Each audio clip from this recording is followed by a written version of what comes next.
নমস্কার বন্ধুরা, এসপি মন্ডল কিচেনের পক্ষ থেকে তোমাদের সবাইকে অনেক অনেক শুভেচ্ছা। আমরা তো দোকান থেকে পেঁয়াজু কিনে খাই, আর সেই পেঁয়াজু খেতে কিন্তু ভীষণ ভালো লাগে। একটা খেলে মন ভরবে না, বারবার খেতে ইচ্ছে হয়। আর এই দোকানের মতো পেঁয়াজু কি করে বাড়িতে তৈরি করা যায় সেটিই তোমাদের মাঝে শেয়ার করব। তাহলে চলো শুরু করা যাক। প্রথমেই পেঁয়াজের খোসাটা ছাড়িয়ে পেঁয়াজগুলো মাঝখান থেকে কেটে আড়াআড়িভাবে স্লাইস করে কেটে নিতে হবে। তো আমি এখানে 500 গ্রাম পেঁয়াজ নিয়ে নিয়েছিলাম, ওটা কিন্তু দেখো স্লাইস করে কেটে নিয়েছি।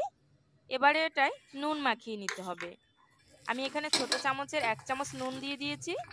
এবারে খুব ভালো করে মাখিয়ে নিচ্ছি। নুনটা কিন্তু অবশ্যই প্রথমে মাখিয়ে নিতে হবে, তাহলে পেঁয়াজের যে জলটা রয়েছে ওই জলটা বাইরে বেরিয়ে আসবে, আর ভাজার পরে কিন্তু ভীষণ মুচমুচে হবে। প্রায় 9 থেকে 10 সেকেন্ড আমি মাখিয়ে নিয়েছি। আর দেখো পেঁয়াজ থেকে কিন্তু জলটা ছেড়ে দিয়েছে, দেখো আমার হাত কিন্তু ভিজে গিয়েছে পেঁয়াজের জলে। আর ঠিক এরকম পর্যায়ে দিয়ে দিতে হবে কাশ্মীরি লঙ্কার গুঁড়ো। আর এই কাশ্মীরি লঙ্কার গুঁড়োটা দিয়ে খুব ভালোভাবে মাখিয়ে নিতে হবে। এই কাশ্মীরি লঙ্কাটা দেওয়ার কারণে পেঁয়াজুটা ভাজার পরে দেখতে কিন্তু খুব ভালো লাগবে, কারণ কালারটা বেশ সুন্দর হবে। কাশ্মীরি লঙ্কার গুঁড়োটা মাখানো হয়ে গেলে ঠিক এভাবে রেখে দিতে হবে প্রায় 10 থেকে 15 মিনিট। আর আমি দেখো 10 থেকে 15 মিনিট রেখে দিয়েছিলাম, আর পেঁয়াজটা কিন্তু একদম নরম হয়ে গেছে। এবারে দিয়ে দিতে হবে বেসন। তো আমি এখানে মাঝারি বাটির 1 বাটি বেসন নিয়ে নিয়েছি, বেসনটা দিয়ে দিয়েছি। দিয়ে দিতে হবে জোয়ান। আমি ছোট চামচের হাফ চামচ জোয়ান দিয়ে দিয়েছি। দিয়ে দিতে হবে কাঁচা লঙ্কা কুচি, ঝালটা যে যার প্রয়োজন অনুযায়ী দিতে পারো। এবারে দিয়ে দিতে হবে ম্যাগি মশলা। তো আমি এখানে 5 টাকার 1 প্যাকেট ম্যাগি মশলা নিয়ে নিয়েছি, ওটা দিয়ে দিচ্ছি। এই ম্যাগি মশলাটা দেওয়ার কারণে স্বাদটা কিন্তু দ্বিগুণ বেড়ে যাবে। ম্যাগি মশলাটা দেওয়া হয়ে গেলে সামান্য জল দিয়ে খুব ভালোভাবে মেখে নিতে হবে, যাতে একটা আঠালো ভাব তৈরি হয়, যাতে পেঁয়াজের শেপ আকারে দেওয়া যায়। জলটা কিন্তু বেশি দেওয়া যাবে না, অল্প জল দিয়েই মেখে নিতে হবে। যদি পরে প্রয়োজন হয় দিয়ে দিলে হয়ে যাবে। আমি এখানে দেখো পেঁয়াজুর ডো তৈরি করে নিয়েছি। আর দেখো এটা কিন্তু বেশি একদম ঘনও নেই আর বেশি পাতলাও নেই, যাতে পেঁয়াজুটা দেওয়া যায়। হাতের ভিতরে এইভাবে শেপ করে দেখতে হবে। আর দেখো শেপটা কিন্তু হচ্ছে পেঁয়াজুর।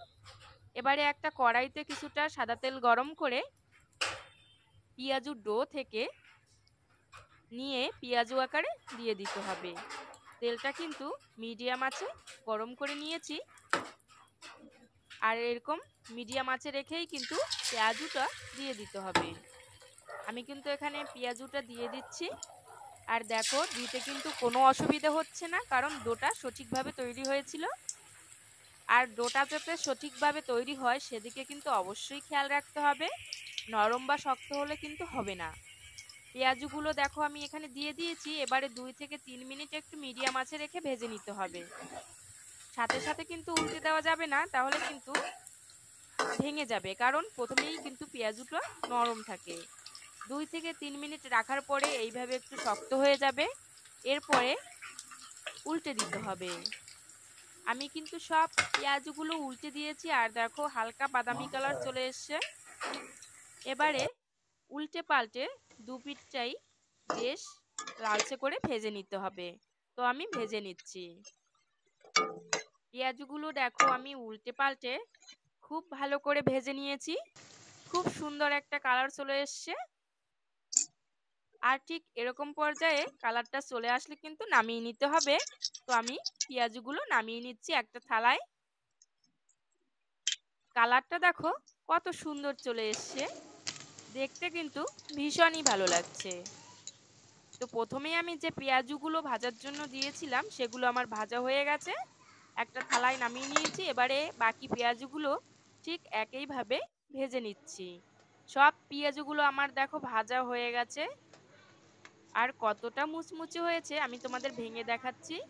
ভীষণ মুচমুচে হয়েছে, খেতে কিন্তু ভীষণই ভালো হয়েছে। বাড়িতে একবার তৈরি করে খেলে বুঝতেই পারবে যে কতটা সুস্বাদু হয়েছে। রেসিপিটি কেমন লাগলো কমেন্টস করে জানাবে। যদি তোমাদের ভালো লেগে থাকে অবশ্যই সাবস্ক্রাইব করে আমার পাশে থাকবে।